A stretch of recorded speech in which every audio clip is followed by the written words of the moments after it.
Praise the lord, హల్లెలూయా. దేవుని పరిశుద్ధమైన నామానికి స్తుతి కలుగునుగాక. ఉదయకాలపు మన్నా అనే ఈ కార్యక్రమాన్ని చూస్తున్న మీ అందరికీ ప్రభు పేరట శుభాలు తెలియచేస్తూ ఉన్నాను. అందరికీ ప్రైజ్ ద లార్డ్ అండి. దేవుని మహా గొప్ప కృపలో మీరు మీ కుటుంబాలు క్షేమంగా ఉన్నాయి అని తలుస్తూ మీకోసం ప్రతిరోజు ప్రార్థన చేస్తూ ఉన్నాం. దేవుడు మిమ్మల్ని దీవించునుగాక. ఆమెన్. పరిశుద్ధ గ్రంథంలో నుంచి ఒక వాక్య భాగాన్ని మనం ధ్యానం చేసుకుందాం. లూకాసు వార్త 18వ అధ్యాయం 11వ వచనం నుంచి మనం చదువుకుందాం. పరిసయ్యుడు నిలవబడి, దేవా, నేను చోరులను, అన్యాయస్తులను, వ్యభిచారులునైనా ఇతర మనుషుల వలెనైనను ఈ సుంకరి వలెనైనను ఉండనందుకు నీకు కృతజ్ఞతాస్తుతులు చెల్లించుచున్నాను. వారమునకు 2 మారులు ఉపవాసము చేయుచు నా సంపాదన అంతటిలో 10వ వంతు చెల్లించుచున్నానని తనలో తాను ప్రార్థించుచుండెను. అయితే సుంకరి దూరముగా నిలుచుండి ఆకాశము వైపు కన్నులెత్తుటకైనను ధైర్యము చాలక రొమ్ము కొట్టుకొనుచు, దేవా, పాపినైన నన్ను కరుణించుమని పలికెను. అతని కంటే ఇతడు నీతిమంతుడుగా తీర్చబడి తన ఇంటికి వెళ్ళెనని మీతో చెప్పుచున్నాను. తన్ను తాను హెచ్చించుకొనివాడు తగ్గింపబడుననియు, తన్ను తాను తగ్గించుకునివాడు హెచ్చింపబడుననియు చెప్పెను. దేవునికి స్తోత్రం, హల్లెలూయా. దేవుని వాక్యంలోనికి మనం వెళ్ళటానికి ముందు ఒక విషయాన్ని మీతో నేను పంచుకోవాలి అనుకుంటున్నాను. ఏంటది అంటే, చాలాసార్లు మనం దేవుని మందిరానికి వెళ్ళేటటువంటి వ్యక్తుల్ని చూసి, బాగా ప్రార్థన చేసేవారిని చూసి, పరిచర్య చేసేవారిని చూసి పరిశుద్ధంగా ఉంటున్నారు అని నీతిమంతులుగా మనకి మనమే ముద్ర వేసేస్తూ ఉంటాం. వాళ్ళు పరిశుద్ధులు అని మనమే నిర్ణయం చేస్తూ ఉంటాం.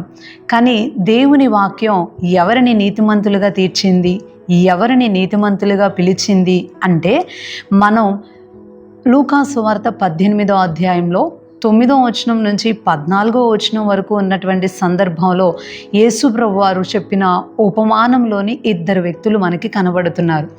ఎవరా 2 వ్యక్తులు అంటే, ఒకళ్ళు పరిసయ్యుడు, ఇంకొక వ్యక్తి సుంకరి. వీరిద్దరూ కూడా మందిరంలోనికి వెళ్ళారు, ప్రార్థన చేశారు. అయితే దేవుడు ఇద్దరిలో ఒక్కరినే నీతిమంతులుగా తీర్చాడు. ఇద్దరిలో ఒక్కరి ప్రార్థనే దేవునికి ఇష్టంగా మారింది. అంటే మందిరానికి వచ్చే వాళ్ళది, ప్రార్థన చేసే వాళ్ళందరి ప్రార్థనను విని దేవుడు సహాయం చేయడు. అందరి ప్రార్థనని దేవుడు అంగీకరించడు. మందిరానికి వచ్చేటటువంటి వాళ్ళంతా కూడా పరిశుద్ధులుగా, నీతిమంతులుగా కనబడరు. అయితే ఎందుకు దేవుడు ఇద్దరు మందిరంలోనే ఉండి ఇద్దరూ ప్రార్థన చేస్తే ఒక్కళ్ళని నీతిమంతులుగా తీర్చాడు అంటే, అక్కడ మనకి చాలా స్పష్టంగా కనపడుతూ ఉంది. మనం ముందుగా చదువుకున్నటువంటి వాక్య భాగంలో పరిసయ్యుడు అలాగే సుంకరి ఇద్దరూ కూడా మందిరానికి వెళ్ళారు, ఇద్దరూ కూడా ప్రార్థన చేశారు. కానీ దేవుడు ఒక్కరినే నీతిమంతులుగా తీర్చాడు. ఎందుకని అలా? దేవుడు పక్షపాత? దేవుడు ఒకరిని ఒకలాగా ఇంకొకరిని ఇంకొకలాగా చూసి వాళ్ళని దేవుడు అలా నిర్ణయిస్తాడా అని మనకి ఆలోచనలు కలుగుతూ ఉంటాయి. కాదండి. అక్కడ ఏం జరిగింది అంటే, మొదట పరిసయ్యుడి యొక్క ప్రార్థన మనకి 11వ వచనంలో కనబడింది. ఈ 11వ వచనంలో పరిసయ్యుడు నిలవబడి దేవునికి ప్రార్థన చేస్తున్నాడు. ఏమని ప్రార్థించాడు అంటే, దేవా, నేను చోరులను, అన్యాయస్తులను, వ్యభిచారులునైనా ఇతర మనుషుల వలనైనను ఈ సుంకరి వలనైనను ఉండనందుకు నీకు కృతజ్ఞతాస్తుతులు చెల్లించుచున్నాను అన్నాడు. అంటే అతని ప్రార్థన ఎలా చేశాడు అని అంటే, నేను దొంగతనం చేసే వ్యక్తిని కాదు, అన్యాయస్తుడిని కాదు, వ్యభిచారిని కాదు, ఇతర మనుషుల లాంటి వాడిని నేను కాదు, ఇక్కడ ఉన్నాడే ఈ సుంకర్ లాంటి వాడిని కూడా నేను కాదు, వీళ్ళలాగా నేను ఉండనందుకు నీ కృతజ్ఞతాస్తుతులు చెల్లించుచున్నాను అని చెప్పాడు. మళ్ళీ అక్కడితో ఆగిపోకుండా, నేను వారానికి 2 రోజులు ఉపవాసం చేస్తున్నాను, దశమ భాగాన్ని ఇస్తున్నాను అని తాను చేసేది దేవునికి చెప్పాడు. అదే సమయంలో సుంకరి కూడా అక్కడే ప్రార్థన చేస్తున్నాడు. సుంకరి దూరంగా నిలిచుండి దేవునికి ప్రార్థన చేస్తున్నాడు. ఆకాశము వైపు కన్నులెత్తటానికైనా ధైర్యము చాలక రొమ్ము కొట్టుకొనుచు అతను ఏం చెప్పలేదు, ఒక్క మాటే అన్నాడు, దేవా, పాపినైన నన్ను కరుణించు అని. దేవునికి స్తోత్రం, హల్లెలూయా. వీరిద్దరిలో ఎవరి ప్రార్థన దేవుడు విన్నాడు? వీరిద్దరిలో ఎవరిని దేవుడు నీతిమంతులుగా తీర్చాడు అంటే సుంకరి ప్రార్థనే విన్నాడు, సుంకరినే నీతిమంతునిగా తీర్చాడు. అదే దేవునికి ఇష్టంగా మారింది. అదేంటి? సహజంగా మనం ఆలోచిస్తే ఈ వ్యక్తి అన్యాయస్తుడు కాదు, దొంగతనం చేసే వ్యక్తి కాదు, ఇతర పాపంలో ఉన్నటువంటి మనుషుల్లాంటి వ్యక్తి కాదు, ఉపవాసం చేస్తున్నాడు, దశమ భాగం ఇస్తున్నాడు, పరిచర్య అంటే ముందుకొస్తున్నాడు, అసలు పరిసయ్యుడు మామూలుగా భక్తి చేసుకోవట్లేదు, అతడంటే దేవుడికి చాలా ఇష్టమై ఉంటుంది, అతని ప్రార్థనని దేవుడు బాగా వింటాడు, అతడే నీతిమంతుడు, అతడే పరిశుద్ధుడు అని మనుషులుగా మనం ఆలోచిస్తాం, ముద్ర వేసేస్తాం, నిర్ణయం చేస్తాం మనం. కానీ దేవుడు మాత్రం పరిసయ్యుడిని తీసి పక్కన పెట్టేసి సుంకరి ప్రార్థన విని అతన్ని నీతిమంతునిగా తీర్చాడంట. ముందుగా మనం చదువుకున్నాం కదండి, అతన్ని నీతిమంతుడిగా తీర్చాడంట. ఎందుకు? అతని ప్రార్థనలో ఏం లేదు, ఒక్క మాటే అన్నాడు, దేవా పాపినైనా నన్ను కరుణించు అని.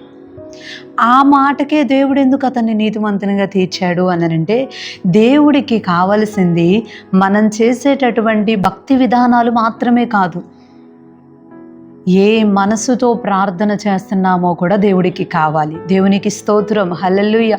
పరిసయ్యుడు మంచి పనులే చేశాడు, పరిశుద్ధంగా బ్రతకడానికి ప్రయత్నించాడు, అలాగే ఉన్నాడు, ఉపవాసం చేశాడు, దశమ భాగం ఇచ్చాడు, చాలా నిష్టగా ఉన్నాడు పరిసయ్యుడు. మంచిదే, అలాగ ఉండటం చాలా మంచిది. కానీ అది మాత్రమే చూసి దేవుడు నీతిమంతుడు పరిశుద్ధుడు అని నిర్ణయించలేడు. దేవుడు ఏం చూశాడంటే అతని మనసు చూశాడు. అతను చేసిన ప్రార్థనలో తను ఇలాంటోడిని, నేను ఇలా చేస్తున్నాను అని గొప్పగా చెప్పుకున్నది కనపడుతుంది. రెండవది, అక్కడ ఉన్నటువంటి సుంకర్ని తక్కువ చేసింది కూడా మనకి కనిపిస్తుంది. నేను అలాంటోడిని కాదు, ఇలాంటోడిని కాదు, ఈ సుంకర్ లాంటోడిని కూడా కాదు అన్నాడు. దేవుడు దాన్ని తీసుకుంటాడు. మనం ప్రార్థన చేయటం దేవుడికి ముఖ్యమే, ఉపవాసం ఉండటం ముఖ్యమే, దశంభాగాలు ఇవ్వటం ముఖ్యమే. వాళ్ళలాగా వీళ్ళలాగా అన్యాయస్థంగా దొంగతనం చేసుకుంటూ అబద్ధాలు ఆడుకుంటూ మనకి ఇష్టానుసారంగా బ్రతకటం అనేది కరెక్ట్ అయింది కాదు. ఇలా ఉండటం చాలా మంచి విషయం. కానీ ఇలా బ్రతుకుతూ ఇతరుల్ని కనుక మనం కించపరిస్తే, తృణీకరించినట్టు మాట్లాడేస్తే, తక్కువ చేసి చూస్తే, హీనంగా చూస్తే, దేవుడు దానిని మనం చేసేదంతా తీసి పక్కన పెట్టేస్తాడు. మొత్తం పరిశుద్ధ గ్రంథంలో కొన్ని పదాలు మనకి ఎలా కనపడతా ఉంటాయి. బొక్కావాని తైలంలో చచ్చినీగా అనే పదం కనపడతా ఉంటుంది. ఆ తైలం సువాసన ఇచ్చేదే, కానీ చచ్చిపోయిన ఏగొక్కటి పడితే చాలు, అదంతా కూడా కంపు కొట్టేస్తుంది. విలువైనటువంటిదే పన్నీరు, కానీ తీసుకెళ్ళి బూడిదలో వేసేస్తే ఉపయోగం లేకుండా అయిపోతుంది. మనం చేసేటటువంటి వాటన్నిటితో పాటు ఇతరుల్ని విలువగా చూడటం, ఇతరుల్ని ప్రేమించటం, ఇతరుల్ని గౌరవంగా చూసుకోవటం కూడా చాలా ముఖ్యం. మనం ఏదో గొప్పవారిమని, మనం ఏదో పరిశుద్ధంగా ఉంటున్నామని, వాక్యాన్ని నెరవేరుస్తున్నాము అని, పరిచర్య చేస్తున్నాము అని, మందిరానికి వెళ్తున్నాము అని, ప్రార్థన వాక్యం చదవటం వస్తుంది అని, పాటలు బాగా పాడగలుగుతున్నాము అని, ఇవన్నీ మనకొచ్చు కాబట్టి మనం ఇతరుల్ని తక్కువ చేసి చూసినా, మనస్సులో అయినా సరే తృణీకార స్వభావంతో ఆలోచన చేసినా, దేవుడు మనం చేసేదంతా తీసి పక్కన పెట్టేస్తాడు. వేస్టింగ్ కదంతా దేవుడు తీసుకోడు, సంతోషించాడు దానిని బట్టి. దేవుడు పరిసయ్యుడి విషయంలో అదే జరిగింది. అంత మంచిగానే ఉన్నాడు, కానీ అక్కడ సుంకర్ని తక్కువ చేయటం తీసుకోలేదు. రెండవదిగా నేను అది చేస్తున్నాను, నేను ఎలా ఉంటున్నాను అని నేను అనేదాన్ని కనపరిచాడు. దేవుడు గర్విష్ఠుల ప్రార్థన అస్సలు వినడు, వాళ్ళని దేవుడు అస్సలు ఇష్టపడడు, దూరంగా ఉంటాడంట. కీర్తనల గ్రంథంలో రాసి ఉంటుంది, యెహోవా గర్విష్ఠుల్ని బాగుగా ఎరుగును, కానీ లక్ష్య పెట్టడు. ఎవరిని లక్ష్య పెడతాడంటే దీనుల్నే లక్ష్య పెడతాడు. దేవునికి స్తోత్రం, హల్లెలూయా. నేను అనే స్వభావం మనలోనికి వచ్చినప్పుడు మన ప్రార్థనకి దేవుడు వినటం మానేస్తాడు. మనం ఎన్ని చేసినా, ఎలా బ్రతికినా నేను చేస్తున్నాను, నేను ఇస్తున్నాను. ఈరోజు చాలామంది మందిరాల్లోనే ఉండి దెబ్బతింటానికి గల కారణం ఏంటి అని అంటే ఇదే, నేను అనేది. నేను పరిచర్య చేస్తున్నాను, నేను కానుకిస్తున్నాను, నేను దశమ భాగం ఇస్తున్నాను, నేను అబద్ధం కూడా ఆడకుండా పరిశుద్ధంగా బ్రతుకుతున్నాను. బ్రతకటం మంచిదే, ఇవ్వటం మంచిదే, కానీ నేను అనేది వచ్చినప్పుడు మనం చేసేది అంతా కూడా దేవుని దృష్టిలో జీరోతో సమానం. తీసుకోడు దేవుడు. పరిసయ్యుడి విషయంలో అదే జరిగింది. ఈ ఉదయకాల సమయం ఒక మంచి మాటను నేను మీకు తెలియచేయాలనుకుంటున్నాను. సుంకరి అలా ఇలా బ్రతకలేదు, పరిసయ్యుడు అంత పవిత్రంగా బ్రతకలేదు, అంత చేసినట్టు ఉపవాసాలు కానుకలు ఇవ్వలేదు. కానీ ఒక్క మాట దేవుడి దగ్గర అడిగాడు, పాపినైనా నన్ను కరుణించయ్యా అని దూరంగా నిలుచుండి ఆకాశం వైపు కళ్ళెత్తడానికి కూడా అర్హత లేకుండా తలదించేసుకొని బాధతో తగ్గింపుతో ప్రార్థన చేసుకున్నాడు. ఆ ఒక్క మాట దేవుణ్ణి కదిలించి దేవుడు అన్నాడు, అతని కంటే ఇతడు నీతిమంతుడిగా తీర్చబడ్డాడు. దేవునికి స్తోత్రం, హల్లెలూయా. ఇతడు నీతిమంతుడిగా తీర్చబడ్డాడు. ఎవరైతే తగ్గించుకుంటారో వాళ్ళు హెచ్చించబడతారు, ఎవరైతే హెచ్చించుకుంటారో వాళ్ళు తగ్గించబడతారు. ఆ వ్యక్తి హెచ్చించుకున్నాడు, పరిసయ్యుడు తగ్గింపబడ్డాడు. సుంకరు తగ్గించుకున్నాడు, హెచ్చించబడ్డాడు అని దేవుడు చాలా డైరెక్ట్గా చెప్పేశాడు. ఈ ఉదయకాలం దేవుని వాక్యాన్ని ఆధారంగా చేసుకొని ఒక మంచి మాట చెప్తున్నాను. దేవుడు మనకిచ్చిన తలాంతులతో లేదా మనం వాక్యాన్ని నెరవేర్చే క్రమంలో మనం ఇతరుల్ని తక్కువ చేస్తూ కానీ లేదా నేను చేస్తున్నాను అనే భావంతో కానీ మనం చేసే ప్రార్థన, మనం చేసే పరిచర్య, మనం ఇచ్చే కానుక, మనం చేసేది ఏదైనా సరే ఇలా ఉంది అంటే దేవుడు దానిని లెక్కలోకి తీసుకోడు, పట్టించుకోడు. ఆ ప్రార్థన కూడా దేవుడు వినడు, ఇష్టపడాడు అస్సలు. ఇంకా అవసరమైతే దేవుడు మనల్ని ఎక్కడైతే మనం నేను అనేది వచ్చిందో అక్కడే మనల్ని అట్టడుగు స్థానంలోని తీసేసి పక్కన పడేస్తాడు దేవుడు. ఎందుకంటే నాశనానికి ముందు గర్వం ఉంటుంది, పడిపోవటానికి ముందు అహంకారమైన మనసు ఉంటుంది అని దేవుని వాక్యం సెలవిస్తుంది. వాళ్ళతో దేవుడు ఎదిరించి, అహంకార మనసు కలిగిన వ్యక్తుల్ని ఎదిరించి పోరాడతాడంట, ఆయనే ఎదిరించేస్తాడంట. దేవుణ్ణి ఎదిరించి గెలవగలవా అండి? మొదటి పేతురుపత్రిక 5వ అధ్యాయం 5వ వచనంలో ఉంటుంది, దీన మనసు కలిగిన వాళ్ళని దేవుడు దీవిస్తాడట. ఎవరైతే అహంకార మనసుతో ఉంటారో వాళ్ళని దేవుడు ఎదిరించేస్తాడంట. ఈరోజు మనం ప్రార్థిస్తూ, పరిచర్య చేస్తూ, కానుకలు ఇస్తూ దేవుని సన్నిధిలో మంచిగా బ్రతకటానికి ప్రయత్నిస్తూ ఉన్నాం, మంచిదే. కానీ పరిసయ్యులాగా ఇలాంటి లక్షణాలు కాకుండా సుంకరిలాగా తగ్గింపుతో మనం ఉండగలిగితే, దీనంగా మనం బ్రతకగలిగితే తప్పకుండా మనం చేసేది దేవుని దృష్టిలో చాలా విలువైందిగా మార్చబడిద్ది. దేవుడు దాన్ని వింటాడు, తీసుకుంటాడు. తగిన ఆశీర్వాదాలని, తగిన దీవెనని దేవుడిస్తాడు.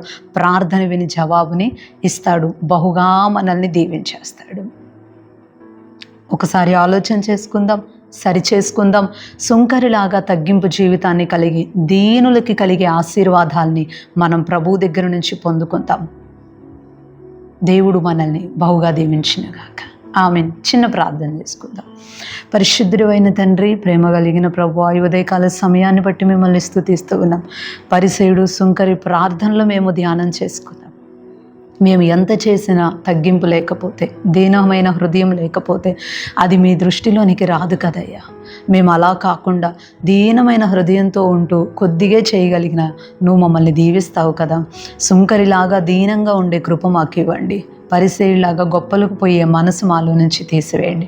వాక్యాన్ని విని సరి చేసుకుంటున్న ప్రతి ఒక్కరిని బహుగా దీవించి సహాయం చేయమని వేడుకుంటూ, ఈ రోజంతా కూడా నీ సన్నిధి గడుపుతున్న ప్రతి ఒక్కరిని కూడా ఆశీర్వదించమని కోరుకుంటూ, ప్రియమైన తండ్రి, వారి ప్రయాణాలలో క్షేమాన్ని ఇవ్వండి, కుటుంబాల్లో నెమ్మది సమాధానాలు దయచేయండి. మా యొక్క ప్రాంతాల్లో ఉన్నటువంటి మంచి వ్యాపారాలన్నిటినీ దీవించండి. రక్షణ లేని వారికి రక్షణ ఇచ్చి మాకు ఇచ్చిన ఈ ఆనందం, సంతోషం ప్రతి ఒక్కరికి దయచేయమని కోరుకుంటూ యేసు నామములో ప్రార్థన అడిగి వేడుకుంటున్నాం పరమ తండ్రి. ఆమెన్. ఆమెన్. అందరికీ ప్రైస్తలాడండి. మరలా తిరిగి రేపు ఉదయకాల సమయం యథావిధిగా ఉదయకాలపు మన్నా అనే ఈ కార్యక్రమంలో పాల్గొని దేవుని మాటలు విని దీవించబడదాం. అప్పుడు వరకు దేవుని మహా గొప్ప కృప మనందరికీ తోడైండును గాక. ఆమెన్. ప్రైస్తలాడ.